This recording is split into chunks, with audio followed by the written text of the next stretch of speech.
Vamos fazer um outro gráfico de linha aqui. O equivalente ventilatório de oxigênio é essa variável aqui.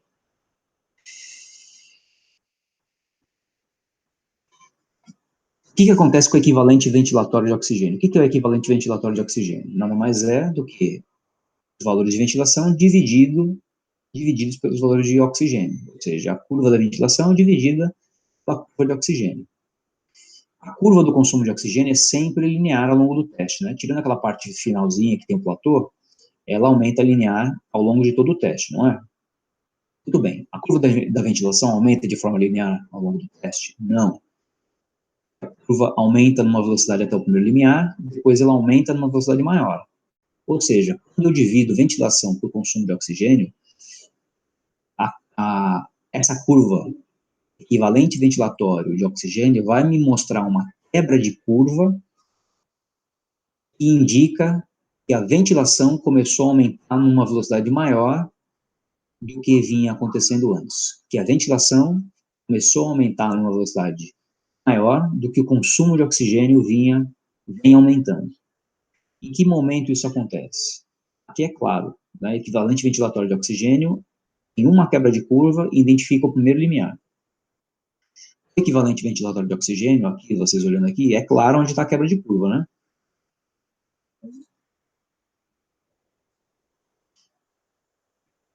Esse equivalente vinha com uma certa velocidade, apresentando um certo decréscimo. Esse certo decréscimo aqui significa que o consumo de oxigênio está aumentando numa velocidade um pouquinho maior do que a ventilação, né? Por isso que essa razão está diminuindo ao longo do tempo, de forma lenta, mas está.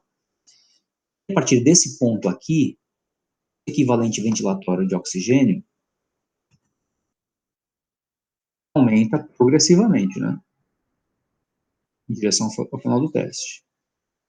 De forma que tem um ponto claro aqui de mudança de direção, né? Então, o equivalente vinha reduzindo, porque aqui as duas curvas, ventilação e consumo de oxigênio, aumentavam de forma linear, mas a velocidade de aumento do consumo de oxigênio era um pouquinho mais rápida, era um pouquinho maior do que a ventilação.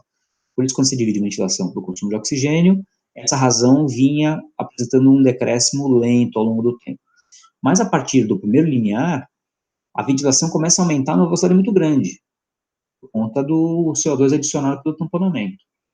Nesse momento aqui, o consumo de oxigênio continua aumentando na mesma velocidade, mas a ventilação começa a ter um outro ritmo de aumento, que é esse ritmo aqui entre o primeiro e o segundo limiar.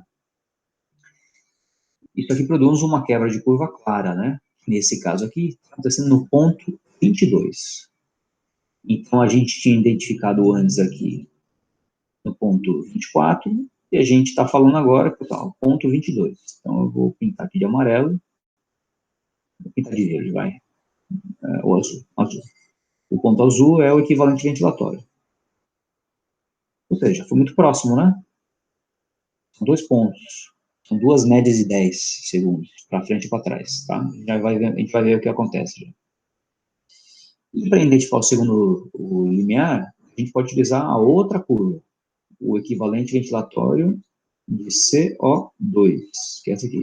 Ventilação dividida por CO2. A gente pega a ventilação dividida por CO2, a gente também encontra uma quebra de curva, só que essa quebra de curva no equivalente ventilatório de CO2 é coincidente com o segundo limiar. Por quê? Porque no primeiro limiar, a ventilação aumenta por conta do aumento do tamponamento, da adição de CO2 derivado do tamponamento. A curva de VCO2 também aumenta, porque o volume de CO2 estava sendo produzido na oxidação do substrato, agora ele tem a adição do volume de CO2 produzido do tamponamento. Então, se a ventilação aumenta por conta do CO2 derivado do tamponamento, o volume de CO2, obviamente, também aumenta. Então, quando a gente faz a equalização de um pelo outro, nada muda entre zero e o primeiro limiar. Onde isso vai mudar? Vai mudar no segundo limiar. Porque no segundo limiar, a ventilação tem um novo aumento, e esse novo aumento é causado pelo acúmulo de íons de hidrogênio livre, que agem lá em cima, nos centros controladores da respiração, ponte e bulbo, fazendo com que aumente a ventilação e o indivíduo comece a hiperventilar. A ventilação aumenta, só que o volume de CO2 produzido continua sendo aquele referente à respiração celular, né, a oxidação do substrato, e o CO2 derivado do tamponamento do bicarbonato. Quando a gente olha aqui, a gente vê também claramente um ponto de quebra de curva. Vem um ponto onde o equivalente vinha descendo lentamente, né? Se não tivesse acontecido nada, ele teria continuado aqui abaixo. Mas aconteceu, né? A ventilação começou a aumentar num ritmo em que o VCO2 não aumentou. Então teve uma quebra de curva aqui. E no primeiro momento a gente poderia falar que é nesse ponto aqui, né? No ponto 35. O ponto 35, diferente do primeiro limiar que eu identifiquei aqui, o ponto 35 está mais para cima, né? Só que como a identificação limiar é subjetivo, alguém poderia falar assim, professor, olha só, será que não está mais para frente esse limiar?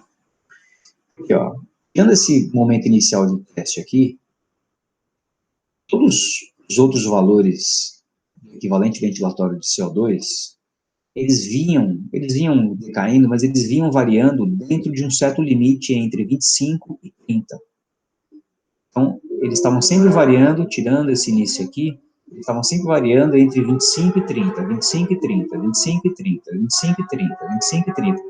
Aqui, aparentemente, ele começou a aumentar, mas ele ainda está variando dentro desse limite de 25 e 30, 25 e 30, 25 e 30, 25 e 30, 25 e 30.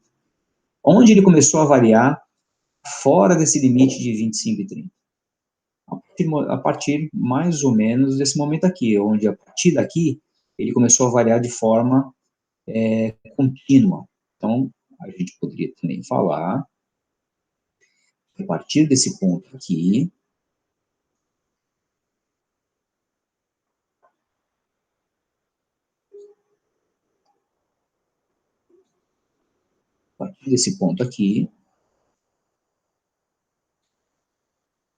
o equivalente começou a aumentar de forma contínua. Um parênteses importante aqui, a definição de limiar. A definição de limiar é, por exemplo, limiar ventilatório identificado na curva da ventilação.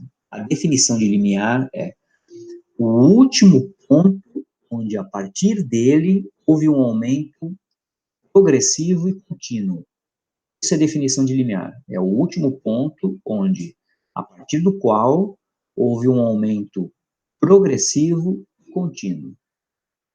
Isso é importante porque, como o aumento tem que ser progressivo e contínuo, isso exclui aqueles aumentos pontuais, aquelas variações pontuais.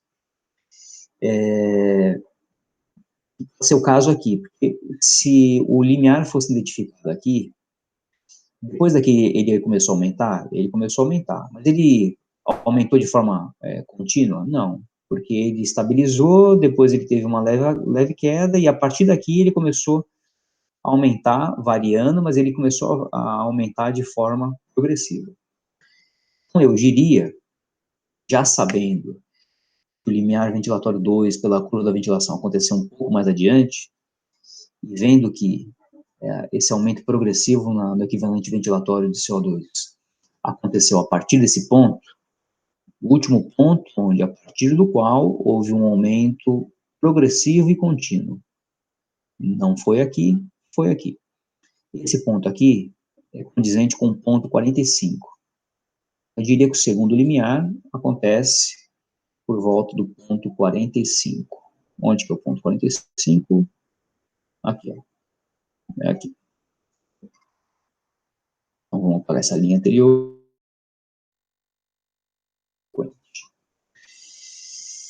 De maneira que, com a ajuda de 3 variáveis, né, ventilação e os equivalentes ventilatórios de oxigênio e CO2, a gente está se munindo de informação para determinar onde está o limiar desses caras. Onde estão os 2 limiares do Danilo. Que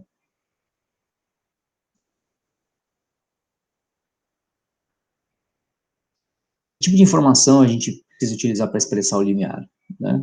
A gente pode utilizar a informação que estava acontecendo no eixo X, né? Falar que ia acontecer no ponto 24, no ponto 22, não ajuda muito, né? O que estava acontecendo no ponto 24 ou 22? Ele estava em alguma velocidade, certo? Que não está descrita aqui. Qual era a velocidade que ele estava correndo quando ele alcançou o primeiro e o segundo limiar? Vamos ver aqui. Então, eu falei para vocês, a gente começou em 6 km por hora e aumentou 1 km por hora a cada minuto, né? Então, considerando que cada estágio tem 1 minuto, e eu estou trabalhando com dados janelados de 10 segundos, então cada minuto tem 6 médias de 10 segundos. Então eu coloquei aqui, nessa coluna do marker, aqui eu vou escrever agora que é a velocidade, em quilômetros por hora. Aqui eu tenho a velocidade em quilômetros por hora durante o teste, né? 6 quilômetros, 7, 8, 9, 10, 11, 12, 13, 14, 15, 16, 17. Ele entrou em exaustão, né? Foi até 17 km por hora. Qual seria a velocidade referente ao primeiro limiar do Danilo? Tanto a identificação do primeiro limiar pela curva da ventilação, quanto pela curva do equivalente ventilatório de oxigênio, batem na mesma velocidade, né? No mesmo estágio.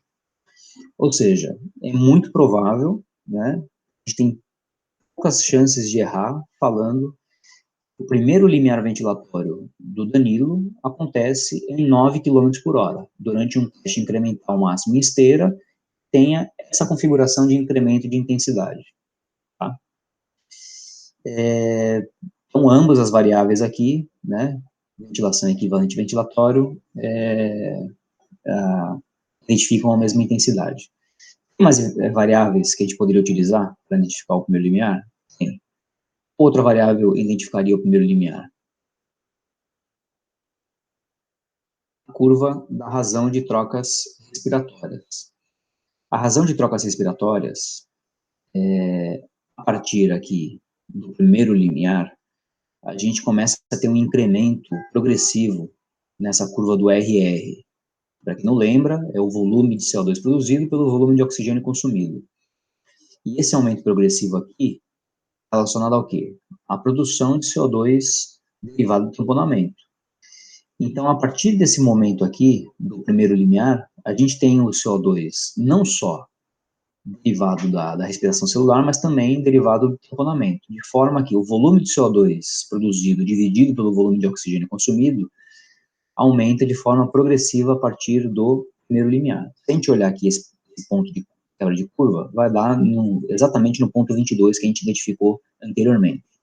Então, essa curva aqui do equivalente da razão de trocas respiratórias é uma boa curva para a identificação do primeiro limiar ventilatório.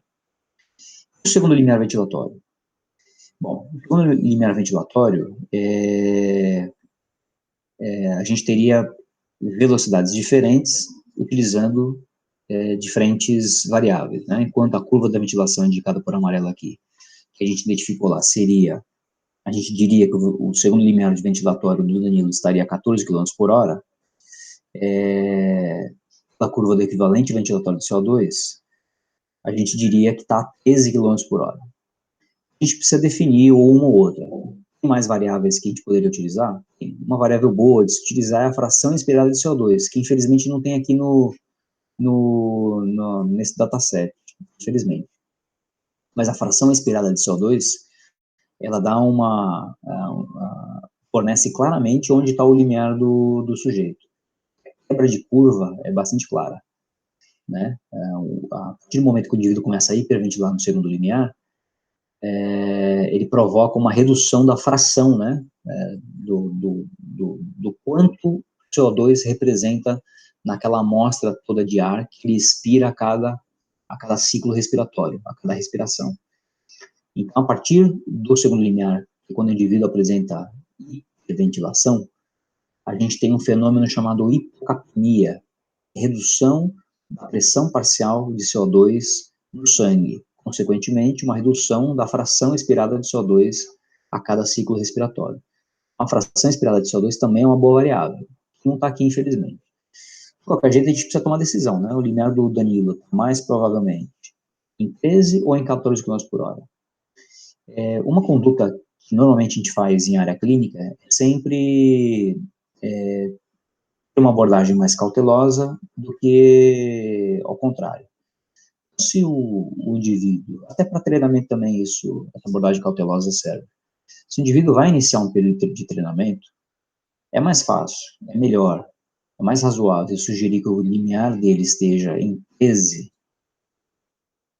e ajustar a intensidade na medida do possível, caso a gente, né, na prática, o treinador, o professor, perceba que ele está correndo com um bom conforto em 13, ele poderia até aumentar um pouquinho a intensidade, é melhor começar com cautela do que sugerir que a velocidade de limiar dele é 14 km por hora e, de repente, quebrar o sujeito no meio do treinamento. Por quê? Porque se essa intensidade for supra-limiar, for supra, segundo limiar, o que acontece é que o indivíduo não consegue sustentar essa intensidade durante muito tempo por causa daqueles mecanismos de indução de fadiga muscular. Essa seria uma abordagem possível.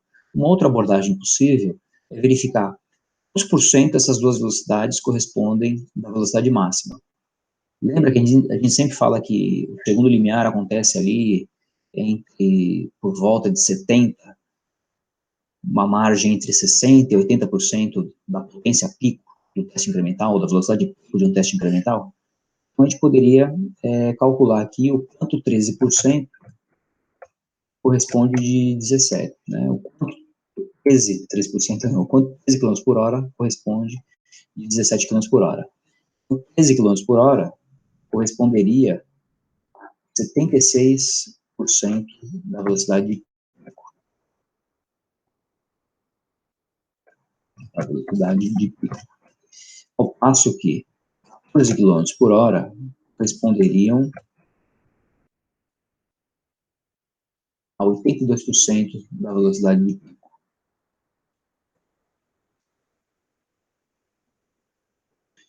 Então, numa identificação, a gente falaria que o limiar dele está a 76% da velocidade de pico, na outra, a gente falaria que está a 82% da velocidade de pico. Como o Danilo, no momento, quando ele fez o teste ano passado, ele estava começando a treinar, estava se tornando mais fisicamente ativo, começando a correr, o bom senso me indicaria, como avaliador, a falar que o segundo limiar dele está em 13 km por hora. Está mais perto de 70% da velocidade de pico. Indivíduos que têm limiares maiores, como vocês viram na aula de limiar, aula passada, são indivíduos muito bem treinados. O indivíduo consegue melhorar, né, aumentar o percentual da velocidade de pico. Onde acontece o segundo limiar, esse indivíduo é muito treinado. O indivíduo que não é muito treinado, ele tem a ocorrência desses limiares em percentuais mais baixos. Tá? Então, eu indicaria que a velocidade do Danilo acontece em 13 km por hora. Né? Primeiro limiar acontecendo em 9, segundo limiar acontecendo em 13. O primeiro limiar acontecendo em 9 quilômetros, então 9 de 17, 52%. É aquele percentual que a gente fala, né? O primeiro limiar não acontece lá por volta de 50% da velocidade máxima, o segundo por volta de 70%. Então, aqui, ó, primeiro limiar, segundo limiar. LV2 e LV1, né? Ou seja, nosso modelinho teórico funcionando na prática. Né? Sendo dentro dos limites lá que a gente identificou. Tá? Isso aqui seria como a gente poderia trabalhar com um conjunto de dados, né, reais, né, uma situação real.